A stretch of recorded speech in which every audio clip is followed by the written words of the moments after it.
మీరు చాలా సంవత్సరాల నుంచి ప్రార్థిస్తున్న ప్రార్థన కోరిక నెరవేరకుండా ఒకవేళ మీ జీవితాల్లో జరుగుంటే మీరు ధన్యులు. ఎందుకో తెలుసా? ఎవరి జీవితంలో దేవుడు కార్యంలో ఆలస్యం అవుతుంటే మౌనంగా ఉంటాడు తెలుసా? ఆయన ఎవరిని ఎక్కువగా నమ్ముతాడో వారి జీవితంలో కార్యంలో ఆలస్యం అవుతాయి.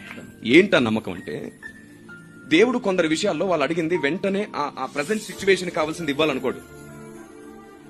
దేవుడు వాళ్ళని ఎంత నమ్ముతాడంటే, వీళ్ళైతేనే దీన్ని ఓర్చుకుని సహించి కూడా నన్ను ప్రేమించడమే కాదు, సాతాన్ని ఓడించడమే కాకుండా అందరినీ బలపరచగల శక్తి వీళ్ళకే ఉంది అని దేవుడు కొందరిని నమ్ముతాడు. వారు పలికే ప్రతి మాటకు ఆయన చెవి ఒగ్గుతాడు, వెంటనే వింటాడు.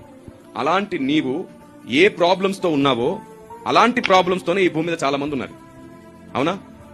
అయితే నువ్వు అదే ప్రాబ్లం గురించి నీ కోసం చేసుకోకుండా, ఏ సమస్య అయితే ఉందో నీకు అదే సమస్యతో బాధపడుతున్న అనేకుల కొరకేడు భారంతో నిండిన నీ హృదయం చేసే ప్రార్థనను బట్టి వారిని విడిపించి, వారు విడుదల పొందిన ఆశీర్వాదం నీ పిల్లలకిస్తాడు ఆయన.